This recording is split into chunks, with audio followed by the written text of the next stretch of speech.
Welcome to the first episode of my new show called Disgust It. Get it?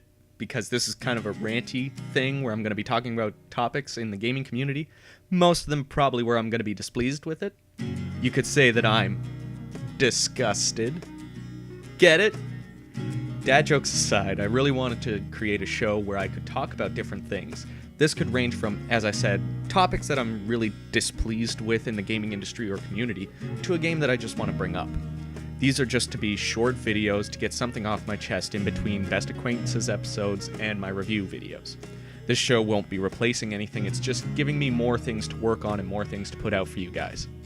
With that being said, I wanted to talk about the negative context of the word clone in the gaming world. When we describe a game as being a clone of something, it's usually taken as a bad thing, like, it's just an Oblivion clone, it's just a Sonic clone, it's just a Samurai Warriors clone. I feel like this is the wrong way to go about this description. By calling something a clone, the general concept is that it's a worse version of that game. This means that the clone doesn't do well because the general consensus, and therefore doesn't get a sequel or a successor. A lot of these clones actually deserve our time and attention as they take the original design and build upon it. Some clones don't live up to the original's worth, but that doesn't mean that they're bad. I constantly long for more Dynasty Warriors clones like Sengoku Basara, Drakengard, and 99 Nights, as they're different ways to experience the hack and slash gameplay that I love. I don't know why people don't look at clones this way. Sengoku Basara might not be as good as Samurai Warriors in my opinion, but it should still be on the radar of every Warriors fan out there. Freedom Planet is an obvious Sonic clone. Growing up, I mostly played PlayStation, but I always loved Sonic games when I could get my hands on them. Freedom Planet was one of the games that got the indie box treatment. When I got to play it, I was pleasantly surprised at what it did with the whole formula. They took what Sonic had and vastly improved on that. 99 Nights came out just before the Dynasty Warriors series really took off in the mainstream. Dynasty Warriors fans will love the new visuals as they are stunning for a 360 launch title. Not only that, the fantasy setting really adds to the type of characters you can have.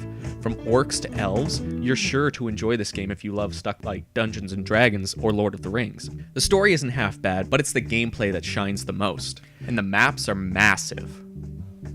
For some reason, the sequel didn't take off like the original.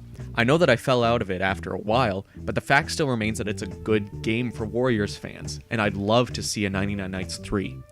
You see, the thing is, I always considered something being a clone to be a good reason to check it out. If I enjoyed the original source, then why wouldn't I get some enjoyment out of this game? I don't know why so many people associate a negative context to the statement when the games could turn out to be even better than they thought.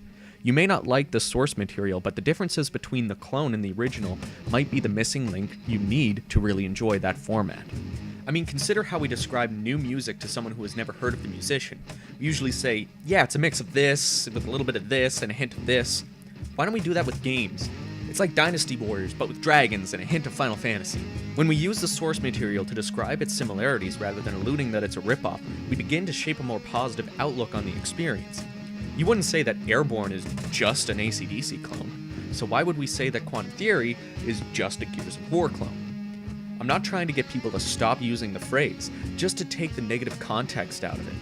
When we hear that something is a clone, we should be looking at the game itself and judging it based on what it brings to the table. It doesn't have to meet the exact same standards as the other game. Look at the 2D action-adventure platformers. We don't call them Metroid or Castlevania clones. Since they have become such a common occurrence in the industry, it's coined its own genre, Metroidvania. Why don't we do that instead of, it's a Gears of War clone, it's an Oblivion clone, it's a Warriors clone. It should be, it's a Gears game, it's a Scrolls game, it's a Warriors game, it's a Smash game. By drawing the parallels rather than crossing through them, we show that the games are individual from one another and should be judged so. Maybe PlayStation All-Stars would have done much better if it wasn't constantly compared to Smash Bros. There are many people out there who prefer this game to Smash Bros. And love its differences. There are others who dislike the differences and prefer Smash Bros. Then there are the final group who just didn't give it a chance and dislike it based on the fact that it's a clone of Smash Bros.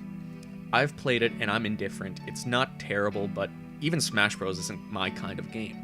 But at least I gave it a chance to be what it was, rather than walking away due to the source's notoriety. I believe the community can disassociate negativity toward the word, but I also believe it will be a while before it's considered a good thing. But if there's one thing I hope this video does for you, the viewer or listener, however you consume this video, decide to give that clone a try. See whether it can stand on its own as a game rather than being compared to what it's a clone of. Go give 99 Nights a try if you're a Warriors fan. Give Sonic All-Stars Racing a try if you like Mario Kart. Give games the chance to stand on their own as a game instead of comparing it to another game that's similar and came before it. Don't think of a clone as a poor man's version. Consider it a possibility for a new experience. Maybe even your new favorite game. Thanks for watching.